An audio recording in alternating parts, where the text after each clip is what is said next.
Welcome to Think Like a Pancreas, the podcast, where our goal is to keep you informed, inspired, and a little entertained on all things diabetes. The information contained in this program is based on the experience and opinions of the Integrated Diabetes Services clinical team.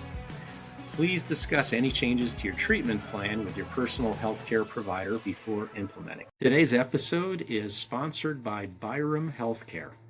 I'm your host, Gary Shiner.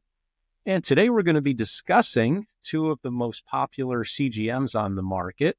But before we jump in, make sure to like, follow, or subscribe on your favorite podcast app so that you'll never miss an episode. And for expert diabetes support beyond this podcast, please visit integrateddiabetes.com. Now let's get started. I am pleased to be joined today by the Director of Technology and Applied Research at Integrated Diabetes Services, Dana Roseman.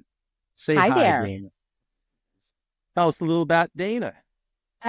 Well, I have been with Integrated Diabetes, I think almost 5 years. I have had type 1 diabetes myself for almost 30. And as I was thinking about talking with you about this podcast, I was reflecting on, I think my first continuous glucose monitor was in almost 20 years ago, that first Dexcom G7. And I don't know if you remember it. We probably have it in a diabetes museum somewhere. It had this oval shaped receiver that I remember I used to have to carry with me when I was training for marathons. And it was so heavy. And the problem with carrying it is that it never connected. It had question marks in the side. I don't know if we can probably get a picture of that somewhere to post with this podcast. But I remember being so hopeful about it.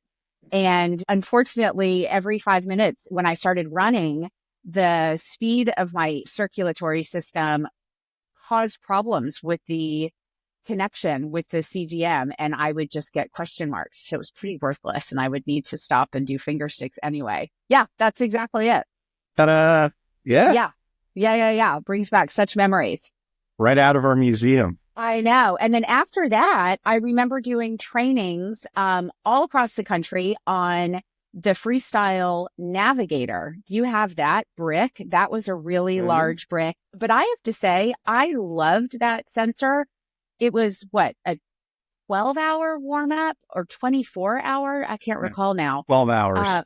Yeah. And then I really thought it was the best thing since sliced bread. And then it disappeared. And now we've got the smaller Libre.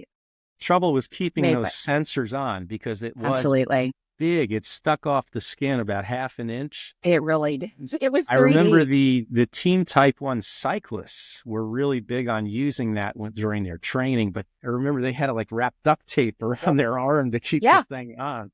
But it was really amazing when it came out. It was exciting. And that was the first thing I think that I thought, wow, technology is really going to come far and wide for type 1. And it's continued to evolve, obviously. Yeah. I'm sometimes asked, what I think was the greatest development in diabetes, and they expect me to say, pumps or this type of insulin. I think it's the CGM. I mean, it has really changed how we live with and manage diabetes personally and clinically. It makes such a difference. I call it my security blanket. I don't leave home without it. I get it completely. And there's a lot of different options in the CGM space now, and particularly in terms of the interoperability with different CGMs integrating with different pumps and different algorithms. So can you give us just an overview of which systems work with which CGMs? Well, you're talking specifically about the automated insulin delivery systems. Mm-hmm. So, we've got Tandem on the market, Medtronic, Omnipod, iLet made by Beta Bionics. And then there's a new up and coming pump that's not yet on the market, but I suspect in the next few weeks when this airs, it will be on the market, called Twist. And right now, I do think things are moving kind of quickly. And so I'm going to say what's available now, but it is always the best thing to check the manufacturer's website. Medtronic is always going to be Medtronic. So you are going to stick with Medtronic sensors with a Medtronic pump. The other pumps kind of play well with others. They're interoperable. And so Tandem works with Freestyle and with Dexcom. And you always need to double check your phone to make sure that also is compatible with some of the systems. So that's a little bit complex to figure out what works for your particular system. Omnipod, iLet, both work with Libre, but they have specific indications if it's Libre 3 Plus, if it's Libre 2 Plus. And then the new twist pump, they haven't announced yet what their CGM is going to be. But we can't forget their smart pens also that pair with continuous glucose monitors. And that's a really nice option for folks that don't want to wear an insulin pump for whatever reason. The InPen is made by Medtronic, and it works, of course, with a Medtronic sensor, but it also does work with Dexcom products. And then the Tempo smart pen has a way of connecting with CGMs through third-party apps. So it can get a little bit complicated, and it's nice to have somebody, your diabetes educator or provider help walk you through kind of those connections. So right now, Medtronic is still just working with their Guardian 4 sensor, their latest one. Yeah, but I think the Simplera is supposed to come out soon, which will be smaller, more accurate, less calibration. Okay. And the other pumps, they all integrate with Dexcom, but Libre is becoming a bigger player in working with those. How about the open source systems? So that's where I think you have a lot more options, because open source means a little bit more customizations, which applies to continuous glucose monitors as well on top of the pumps. And so you do have the option for Dexcom products, Libre products. I do think that soon there will be the ability to pair it with the Eversense and then also with Guardian sensors. So it's kind of the full gamut on the open source systems. Yeah, the Eversense, it excites me because it's implanted just under the skin. You don't have to worry about changing it. The performance of their sensors is quite good also, and they just got the interoperability designation. So it can ultimately sync up with these systems. It's not being used by a lot of people right now. I had an Eversense sensor. It wasn't put in my arm. I had it put in kind of my side area. Yeah, I don't think I would insert it in my arm either. And with all the workouts I do, I just felt uncomfortable having it there because you have to wear a transmitter on the skin. Yeah, I mean, the transmitter is a little hunk of junk. I mean, it's big, not junk, but it's a big hunk. Yeah. And I think that, the idea of implanting a CGM was super exciting when it first came out. But now as CGMs have become so much smaller, so much easier to insert and discard of, it's kind of become not such a pressing need, I don't think. Honestly, I still have that sensor that Eversense in my body. I had it put in before COVID. We're talking like 4 or 5 years. And they told me it's biocompatible. It's not going to kill you. So I just never had it removed, but it worked for the 3 months. And after that, I went back on my Dexcom at that point. But yeah, this is the baseline we're working on. It's not going to kill you. That's so much of diabetes. It's not going to kill you. It can only make me stronger, right? Right. Exactly. Yeah, You're more of a cyborg. The sensor's getting smaller and cuter. We've got the Dexcom G7 and the Libre 3 Plus kind of at the leading edge of CGM technology as far as what we have available now. So which systems have you used? I think I have used every single system that has been on the market, except I have not had the implantable Eversense. But, all the way from the early ones we were talking about earlier, the Medtronic Guardian, on up to, I guess, the G7, the Dexcom G7, and then the Libre 3. I did recently wear both of those together as just my own, experiment, sample size N equals 1. And I wore them on the same place on my body. I started them on the same day. So they had that initial warm up together. So, I definitely like to compare the products. Well, we're at N equals 2 because I did the same thing. 4 weeks, I went with Dexcom G7 and Libre 3 Plus and had them right side by side on my arm as they were. I don't normally wear my sensor on my arm, but I did it just. So I wore mine on my leg. So maybe this is N equals 1 in 2 separate studies. Could be. I just wanted to follow all of their little recommendations as to where to wear it. So they couldn't come back and say, and you didn't wear it on your arm. So that's not valid. I did just just what they told me to do. I was a good boy. Okay. So, I feel like we've got fair comparison since we both wore them on the same body part and got the side-by-side experience. So what was your experience like using Libre 3 Plus?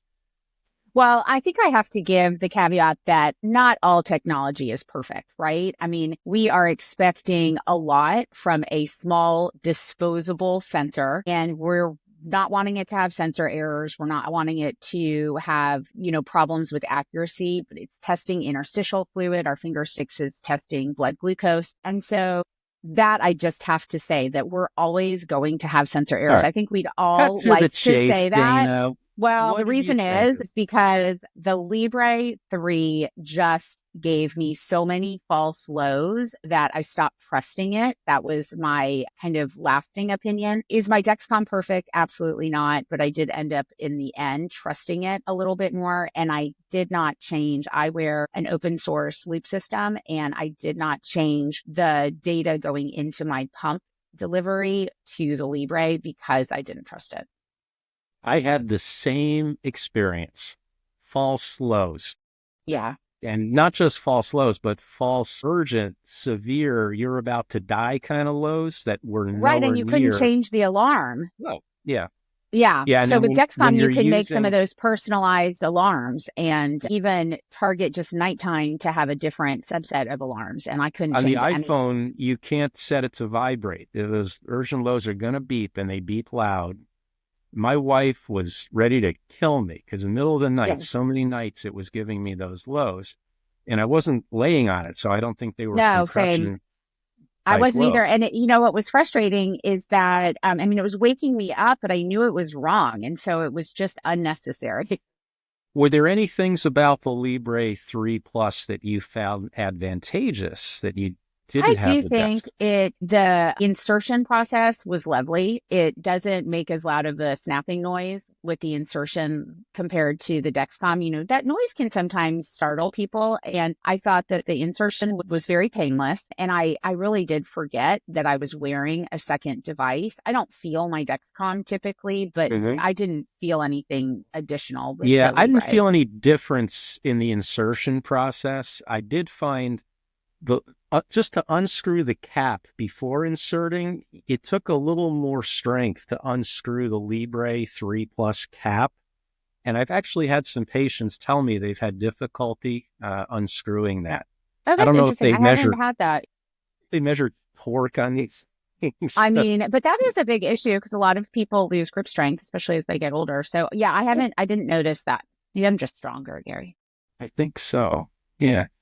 Texas women have hidden strength. Yeah. Yeah. What did you think about the 1 minute updates on the Libre So I was compared not to used 5 to minutes? it. So initially I was a little bit confused. It seemed like it was changing too much, but I actually really liked that. And I could see that as a huge advantage, especially for automated insulin delivery systems, especially if you were treating a true low and saw the correction a little bit faster. It took me a minute to get used to it. I'm so used to the 5-minute delay of a Dexcom that it did take me a minute.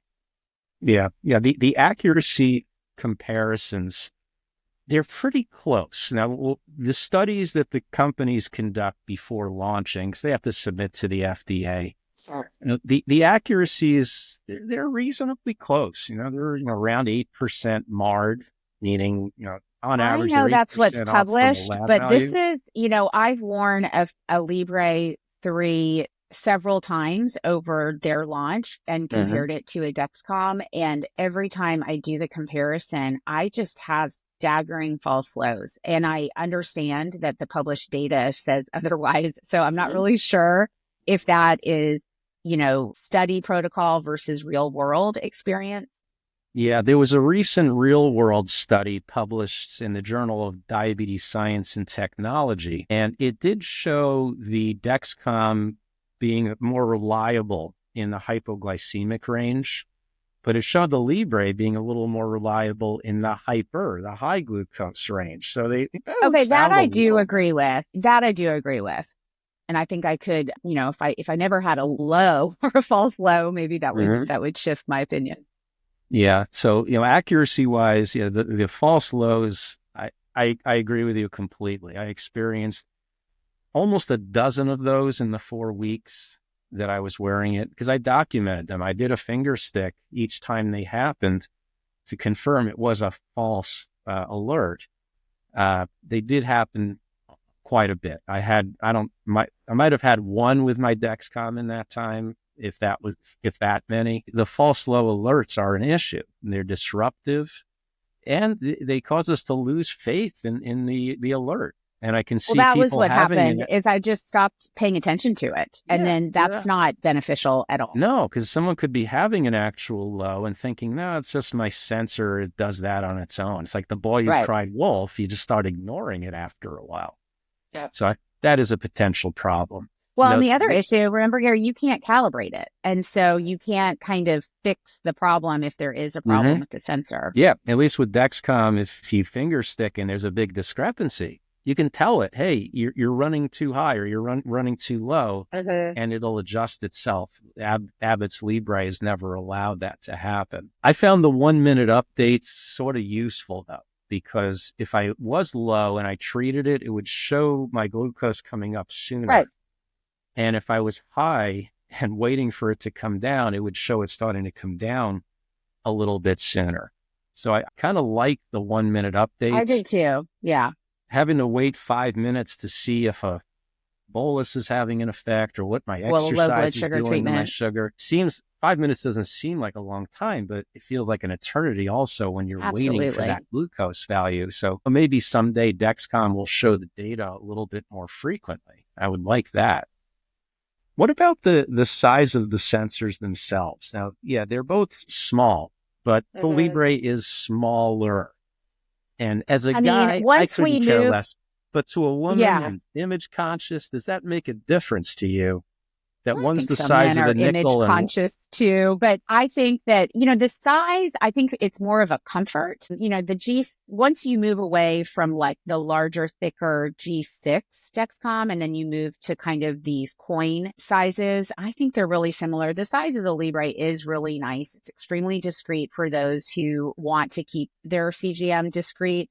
I think the G7 is also discreet, but it is a little bit thicker. And so, there's plenty of people that I work with who really don't want any devices showing on their body. And these are just tailor-made for someone like that. Did you use overtape with your Libre? I didn't. And I didn't use overlay tape with my G7 as well during my head-to-head. It's wintertime. And so, I do live in Texas during an August 120-degree month. I would absolutely need to wear overlay tape. But we're recording this in February right now. It's pretty cool out. And so, and I'm not swimming a lot. So I did not use one. I used overlay tape with both just to make sure. So the workouts, again, a lot of sweating. I wanted to make sure they stayed on. Again, I didn't want to give the companies any excuses to say, well, your sensor didn't stay on. It was moving. That's the problem. I thought both of them stayed on really well. I didn't have any issues with that. And I didn't have any skin irritation also, which some people have, skin irritation occasionally from the taping, and I didn't have anything. Okay. So, again, I didn't feel that, the Libre is smaller, but you get to a point where how much smaller do you really need? And the Dexcom G7 is quite small also. So I kind of I didn't really see a distinct advantage, even though the Libre is a little smaller than the Dexcom. Yeah. One other area where people are going to see a difference is cost. If insurance covers it, it doesn't really matter a whole lot. But for those who maybe have deductibles to meet or have to pay out of pocket, there is a price difference between these. Absolutely. It also depends on what your needs are. Cost is absolutely something that can be a huge barrier for folks, and the Libre does cost a little bit less.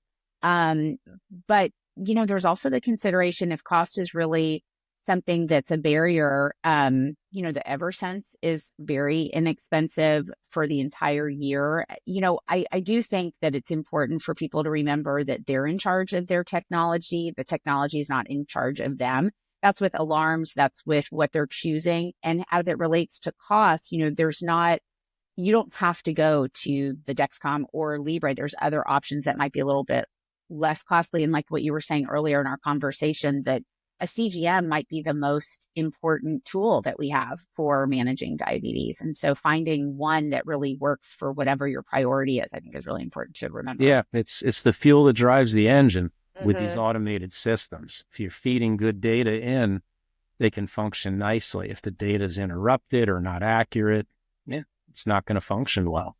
Yeah. And that's why it's so nice to see the interoperability of all of these insulin pumps, because, used to be insurance was telling you and dictating what you had to do. And now you do have a lot more options. Sure do. The longevity of the sensors is another consideration. Libre 3 Plus, it's a 15-day sensor.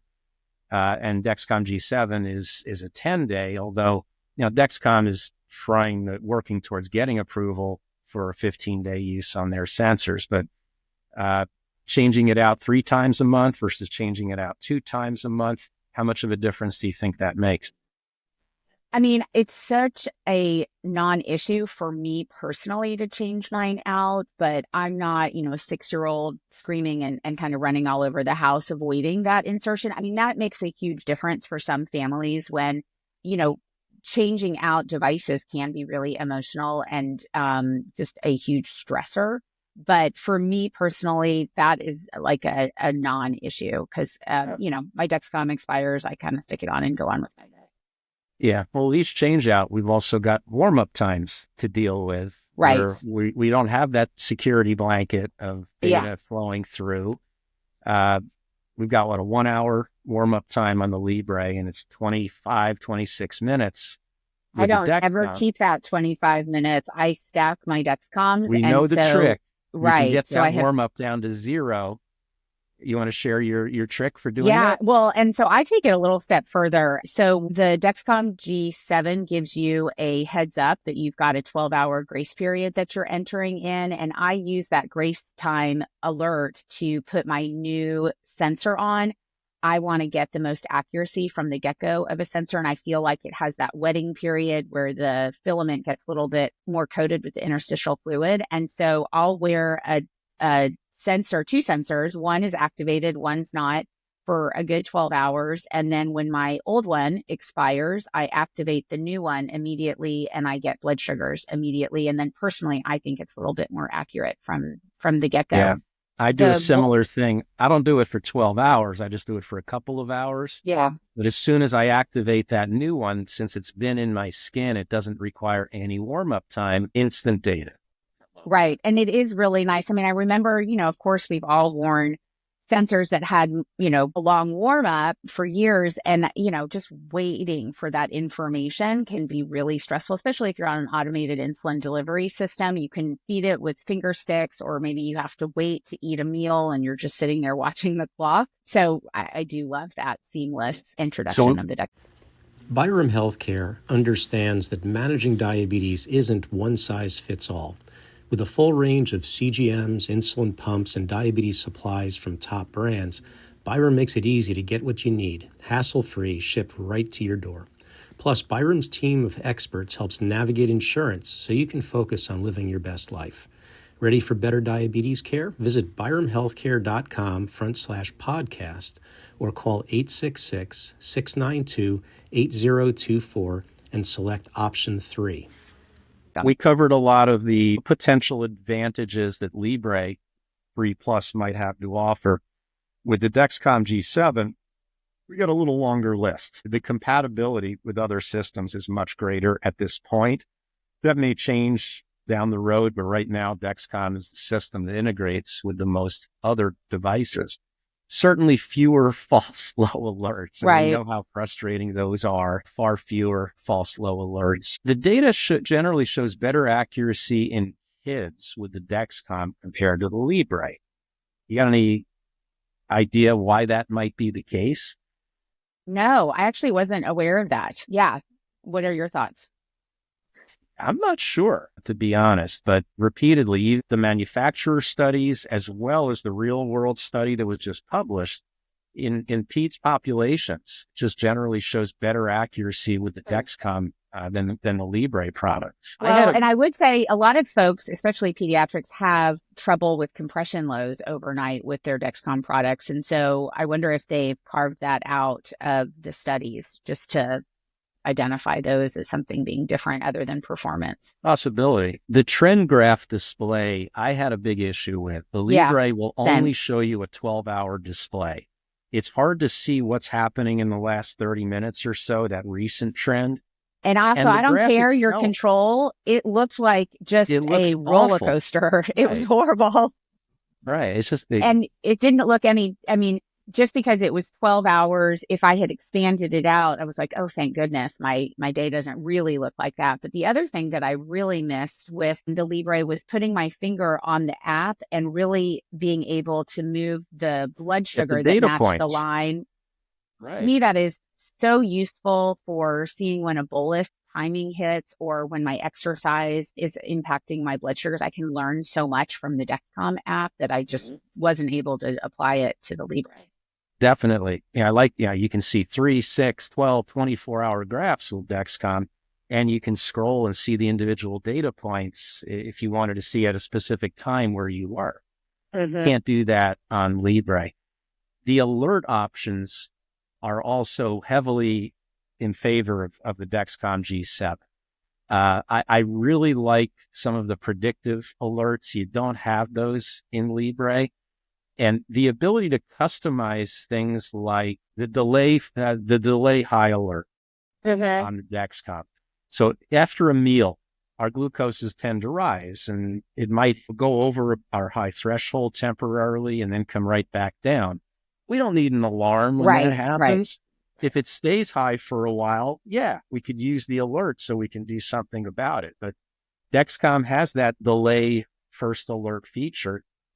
Libre does not.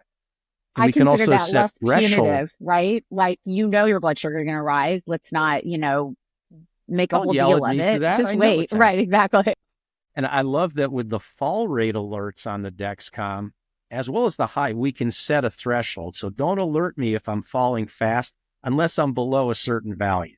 Right. If I'm you're high 250, and I fix it, I don't want to be disturbed if I'm dropping fast, because I want to go from 300 down quickly. But if I'm under, let's say 120 or 130 and I'm falling fast, then I want to know so I can be proactive. Absolutely. So Dexcom the other part about those customized so much is better variety. Being able to do a nighttime setting versus a daytime setting, to me, that's one of my favorite things about the Dexcom system is that, I can be a lot more proactive during the waking hours. This is my personal approach. I don't need to be reminded, or alerted if I'm a little bit high while I'm sleeping, because I know my automated insulin delivery system will take care of it. But, some people may have the reverse. They want more alarms at night. And I love the fact that you can schedule that. Yeah, that is a nice feature, especially if you value a good night's sleep. Yes. It can make a big difference. You mentioned before with Dexcom, we can calibrate it. So if it is not performing up to par, we can tell it, hey, you're drifting up, you're drifting down from the actual values, and do that. Being able to get the warm-up time reduced or eliminated on the Dexcom is nice. I also like Dexcom's software for reporting data. Clarity is good, and also like that Dexcom integrates with so many other programs. It really does. A lot of third-party programs. Apple Health Kit. There's a lot of good uses for that data. Libre is getting better with that, but they're still kind of consolidated in just their LibreView program, and that's about it. So that's an issue, especially for healthcare providers, because we need to be able to access data in the systems we use. The customer support, I felt, came up short. Again, we're an N of 2, but I was not enamored with Abbott's tech support, customer support for issues. First off, they don't have 24/7 support. Which is frustrating, especially for a global product. Yeah. They have 12/7 support. Who ever heard of 12/7 support for healthcare? We can only have problems during business hours. That's right. And the times that I called, they didn't offer to replace the sensors that were giving me a lot of false low alerts. Their advice was, well, you should probably finger stick if you question the reliability. And then I was given kind of an advanced service provider to try to help me with things. And I left him messages for the last week, and I still got the message here for when he called a week ago. He's not returned my calls since. Oh. And that's just, I'm not happy about that. Huh. That is, well, first of all, it's surprising they gave you a phone number, but that's unfortunate he hasn't, or she hasn't. Well, it's a called you back. department, and I got to just ask for this guy.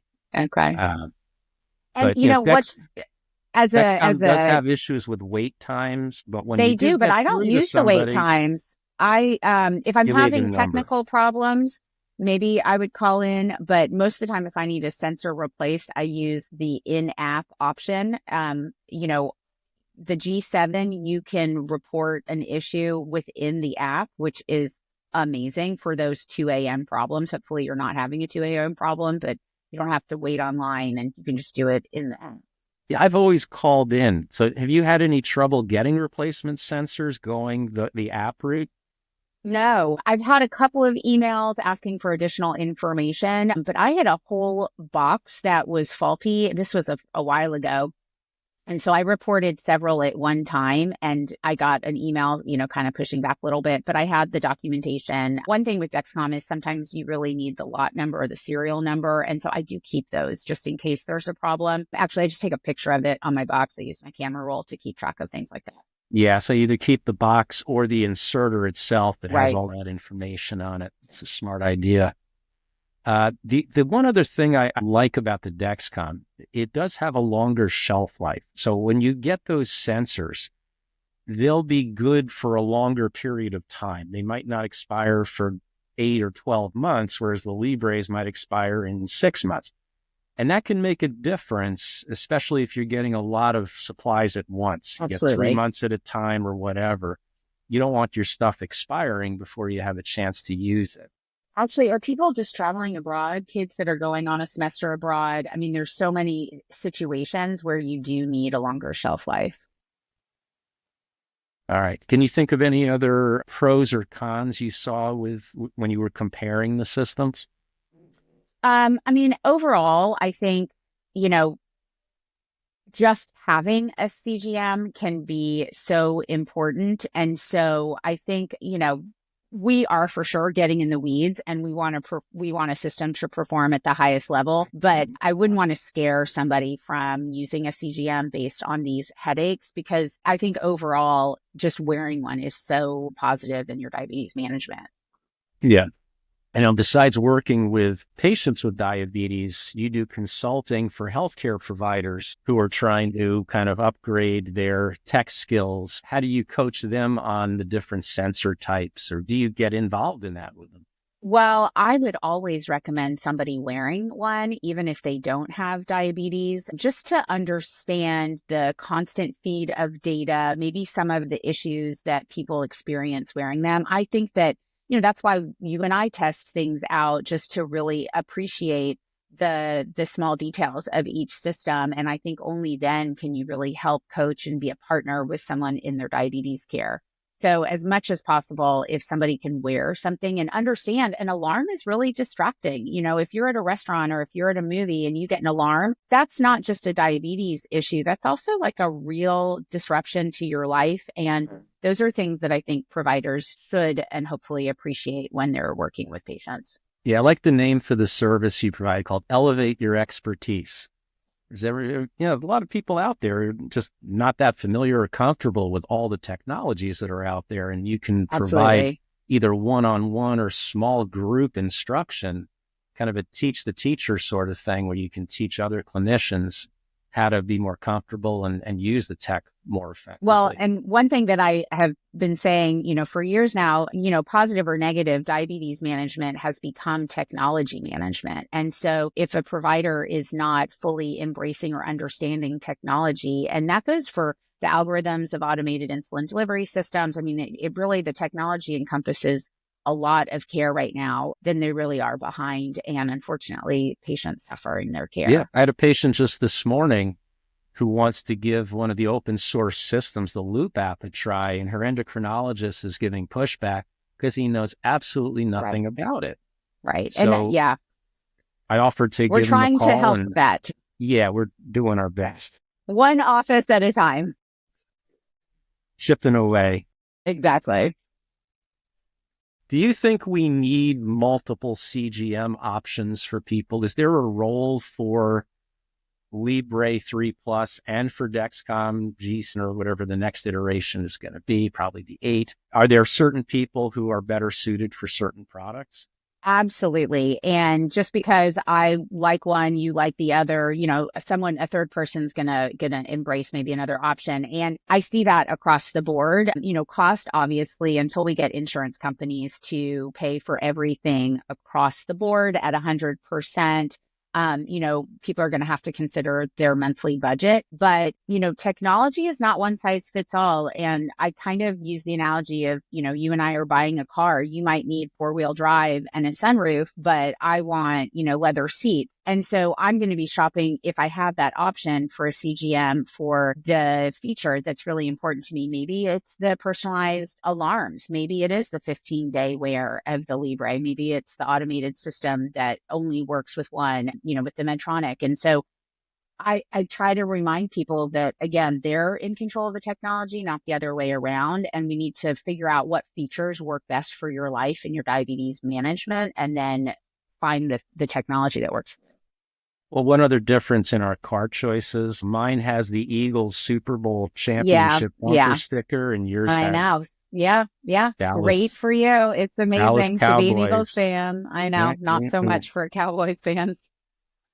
So just to wrap things up, I think when we look at the Libre 3 Plus and the Dexcom G7, from an accuracy standpoint, overall, they perform similarly. We might find that the Libre is a little more reliable at the high end, Dexcom at the lower end, and certainly with younger people, Dexcom seems to perform better. Feature-wise, there are some things about the Libre 3 Plus system that are advantageous. It's probably more features that the Dexcom has as an advantage, but ultimately, the system you choose really depends on your personal preferences, kind of like when we choose a pump or an AID system or algorithm. It's based on what your personal interests and preferences and needs are.